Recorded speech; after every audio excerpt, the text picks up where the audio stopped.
Rek, tak review no omah dihitung tanah rek yo. Iki ndek lingkungan perumahan. Iki lokasi ini strategis rek yo. Regone yo murah rek yo. Omah wis opo no ning ngene iki rek yo. Engko atape sampean tuku dhewe. Iki gak ono atape rek yo. Wis opo no ning ngene iki. Iki lokasine rek yo cedhak karo jalan raya, cedhak karo pasar Menganti, cedhak karo pasar Hulaan rek yo. Terus ndek jero perumahan ternama rek, perumahan elit yo. Sepilno cak lingkungan di sekitar cak. Nah, yo wis ruame rek yo. Wis anggap ae sampean hitung tuku tanah ngono rek yo. Iki ukurane 6 kali 12 rek yo. Regane 170. Surate wis SHM, IMB lengkap rek yo. Soalnya perumahan. Lho, omahe wis apa ono ning ngene rek yo.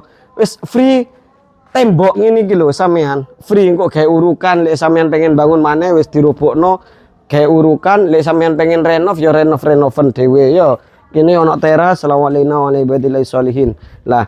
Terus ini kira yo lokasi ini kini iki ruang keluarga koyo tata ruangnya iki ruang keluarga lah. Nang kini iki kamar pertama yo, kini iki kamar kedua lho rek wes ini sampai jangi ucul ngene iki ya.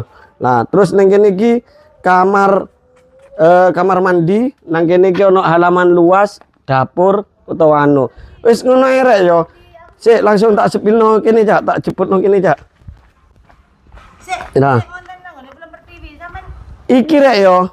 Omah iki lokasine ndek perumahan Palem Pertiwi rek yo. Ukurane 6 kali 12, regane 170 juta. Wis langsung digas rek. Be sampean pengen manggon ning jero perumahan iki wis fasilitas lengkap rek yo. Sapam barang wis ono kabeh lah. Apa prei kolam renang gak ono rek ya. Wis ngono info tuku aku langsung digas. Assalamualaikum, bye.